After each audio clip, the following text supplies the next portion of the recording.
આજે મંચુરિયનની રેસીપી તમને આપું છું।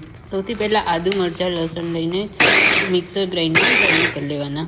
પછી કેબેજ સમારીને એને પણ હું ચોપરમાં ગ્રાઇન્ડ કરી લઈશ।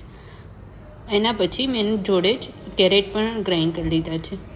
એની અંદર હું કોર્નફ્લોર, મીઠું અને બ્લેક પેપર નાખીને એનું ડો રેડી કરીશ। એને પછી એને તળી દેવાના। તળાઈ જાય પછી બધા વેજીટેબલ્સ મેં કટ કરી રાખેલા છે। એમાં એક પેનમાં તેલ મૂકીને સૌથી પહેલાં આદુ મરચાં લસણની પેસ્ટ નાખવાની છે। એને બરાબર સતે થવા દેવાની। એમાં મેં ગ્રીન ઓનિયન એડ કરેલું છે। પછી બીજા જે વેજીટેબલ્સ મેં કટ કર્યા હતા એ બધા જ મેં એમાં એડ કરી દીધા છે। એ વેજીટેબલ્સને થોડા પછી આપણે ચડવા દેવાના અને પછી એમાં soya sauce, chilli sauce and થોડું વિનેગર એ બધું જ નાખવાનું।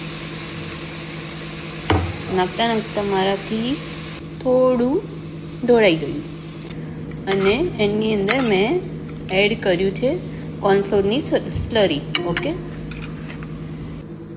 અને થોડું પાણી પણ એડ કરી દેવાનું અને પછી થોડું કૂક થવા દેવાનું થોડી વાર માટે, એને 5 મિનિટ અરાઉન્ડ।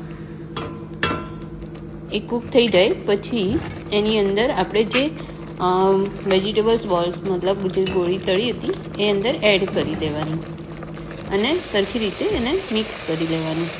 ઉપરથી ગાર્નિશિંગ માટે ગ્રીન ઓનિયન નાખવાની। રેડી છે આપણું મંચુરિયન। Thank you.